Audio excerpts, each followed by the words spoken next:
Lighting in here is really weird. It's literally only 7:18 p.m. and it is pitch black outside. I don't have the best lighting, sorry. Hello, my name is Emma. I do videos about mental illnesses, particularly anxiety and OCPD on my channel. Today will be a video about self-care, and I wanted to link it to mental illnesses specifically because that's kind of what I like to focus on. Not sure if you have seen my last video. If not, it will be linked below and probably at the end of this video. I kind of just talked about how I had some like weird emotions. I'm pretty sure now that I look back on it, it was some sort of weird depression, but I am feeling much better now, although it's still kind of iffy, like, you know, up and down. I also didn't really meditate like I said I wanted to, but that's because I found something else that kind of did the same thing. How this is going to be structured is that I'm gonna go through like the general self-care kind of ideas, what it is, why I do it, the basics, common things that people participate in. Then I'm going to talk about like mental illnesses kind of in general. Then I'm going to move into specifically just a few things for anxiety and OCPD that I've found have mostly helped me, but also just like more in conjunction with the disorders themselves. And I'm going to end on my preferences, so what personally helps me. Perhaps it will help you too. It's a little like less general, more specific to me. I have a positivity account on Instagram. I always leave my social media stuff in the description below, so if you want to check it out, that would be great, even though I'm not the most active on it. I just really value self-care and self-love and positivity in general, which I'll get into when I talk about my preferences. I feel like self-care is a lot of the times associated with physical well-being, which it is. I'll get into that in a minute. But it can also be like mental, spiritual. It's just like taking care of yourself as a whole. It's very easy in our day-to-day lives, especially when we're busy. It's hard sometimes to remember that you have to take care of yourself so you can actually keep doing the things that you are doing before you reach a point of like a mental breakdown or burnout or those sorts of things that come with stress and too much stuff in life. I strongly associate self-care and self-love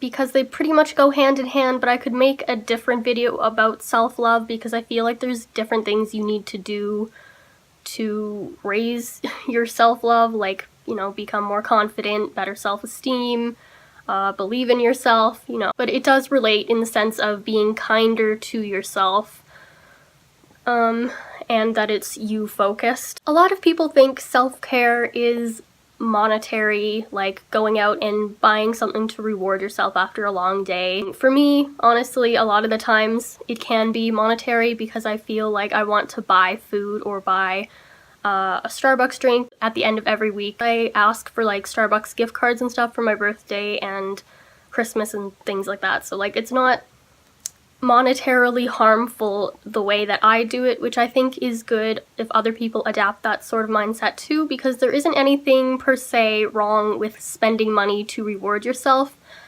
but I think it's better to do it like only every so often, like not get used to spending money. So I would say some guidelines to follow if you do want to spend money for yourself, which is fine, like going out for like a little shopping haul, buying yourself some new clothes or things that make you feel good every once in a while is totally fine. So it's either like every once in a while or focusing on buying things that are useful for you. Obviously, the accumulation of things and consumerism and all that probably isn't the greatest for your mental health, but if it is useful in some healthy way, like buying a face mask, happiness is good too. But like the basic idea of self-care does not revolve around monetary related ideas like at all.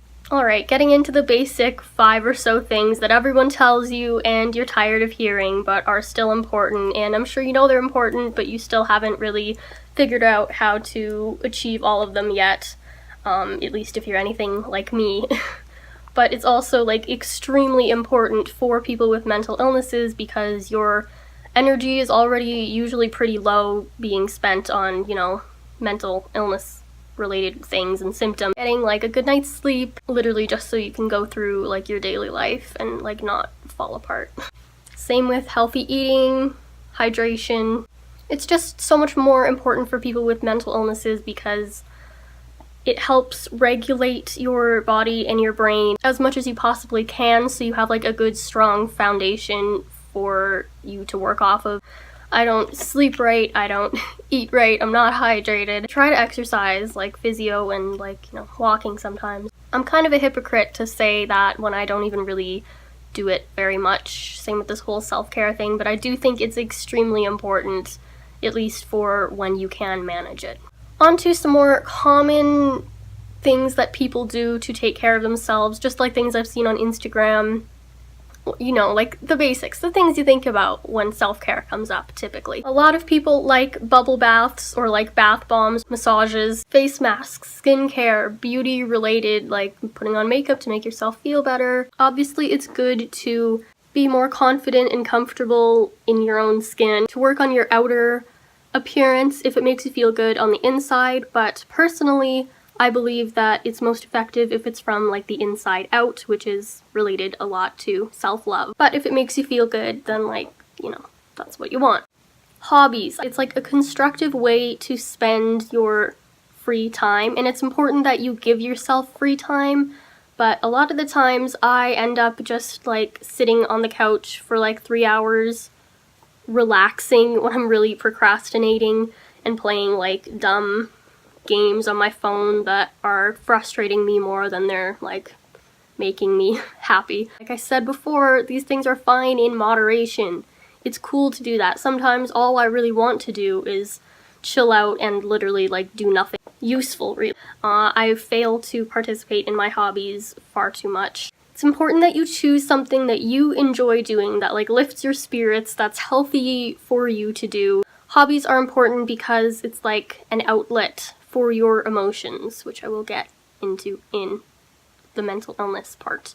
It's just like a lot more rewarding than kind of doing nothing, and it makes you feel like you were productive in a different way. Like, it benefits your mental health a lot because you're actually doing something you enjoy. Surprise, surprise, right? Spirituality. It's just important that your soul feels at peace. How I look at it is that you have like a mind, you have a body, like the vessel that is you have your identity, which is like the form your soul takes on, and then you have your soul, which is kind of like the essence of you.